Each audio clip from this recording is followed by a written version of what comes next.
দোহার নাসমায় জমকালো আয়োজনের মধ্যে দিয়ে পালিত হলো কাতারে বাংলাদেশি মালিকানাধীন প্রতিষ্ঠান দিগন্ত এক্সপ্রেস কন্ট্রাক্টিং অ্যান্ড হসপিটালিটি কোম্পানির ৭ম প্রতিষ্ঠাবার্ষিকী। একই অনুষ্ঠানে কোম্পানির প্রবাসী কর্মীদের সম্মাননা প্রদান করা হয়। শুক্রবার রাজধানী দোহার নাসমা এলাকার ৫ তারকা স্ট্রিজবাজার হোটেলের হলরুমে অনুষ্ঠিত এই অনুষ্ঠানে জাতীয় সঙ্গীত পরিবেশনের মাধ্যমে সূচনা হয়। এরপর ছিল আলোচনা সভা, প্রতিষ্ঠাবার্ষিকীর কেক কাটা, কর্মরত কর্মীদের মধ্যে সনদপত্র বিতরণ এবং একটি প্রামাণ্য ভিডিও চিত্রের মাধ্যমে দিগন্ত এক্সপ্রেসের ৭ বছরের অর্জন ও কার্যক্রম তুলে ধরা হয়।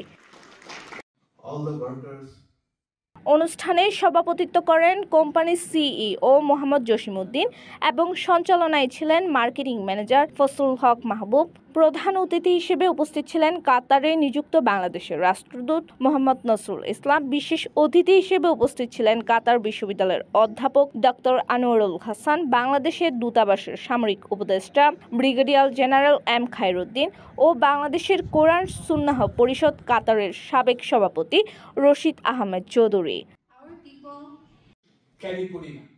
অনুষ্ঠানে শুভেচ্ছা বক্তব্য রাখেন ভিসিকিউর প্রেসিডেন্ট ইঞ্জিনিয়ার আনোয়ার হোসেন আকন্দ, বাংলাদেশ বিমানের কান্ট্রি ম্যানেজার কামাল উদ্দিন এবং অ্যারাবিয়ান এক্সচেঞ্জের সিইও নুরুল কবির চৌধুরী।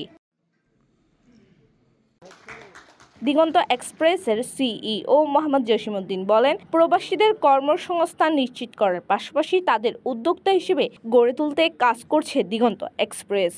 আমরা অলওয়েজ চেষ্টা করি ওয়ার্কারদের স্যালারি যথাসময়ে পরিশোধ করা, তাদেরকে খুশি রাখা। তাদের খুশি, তাদের সন্তুষ্টি আমাদের সন্তুষ্ট। আমরা অলওয়েজ কাতার গভর্নমেন্টসের রুলস এবং রেগুলেশন মেনে রাখার চেষ্টা করি এবং কাজ যেখানে আমরা কাজ করি সেখানে কাজের কোয়ান্টিটি এবং কোয়ালিটি মেনটেন করার চেষ্টা করি। ওয়ার্কারদেরকে আজকে অ্যাপ্রিসিয়েশন করেছি সার্টিফিকেটের মাধ্যমে এবং তারা খুবই উৎফুল্লতার সহিত ছিল পুরো অনুষ্ঠান জুড়ে।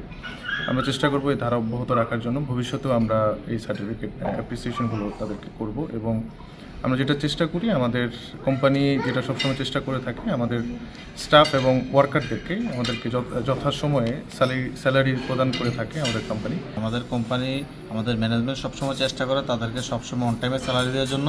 তার জন্য তারা সবসময় চেষ্টা করে আমাদের সাথে কাজ করার জন্য এবং আন্তরিকতার সহিত তারা আমাদের সাথে আছে। ইনশাআল্লাহ আমরা চেষ্টা করব ভবিষ্যতে তাদেরকে সঠিক সময়ে স্যালারি দিয়ে তাদের সাথে পাশে থাকার জন্য। এই আয়োজনের মধ্যে বাংলাদেশের মাননীয় রাষ্ট্রদূত উপস্থিত ছিলেন, আরও বিভিন্ন বাংলাদেশের কমিউনিটি ব্যক্তিত্ব ছিলেন। সেই সাথে সব মিলিয়ে আজকের সন্ধ্যা আমরা অনেক আনন্দের সাথে উপভোগ করলাম। আকবর হোসেন বাছুর, তথ্যচিত্রে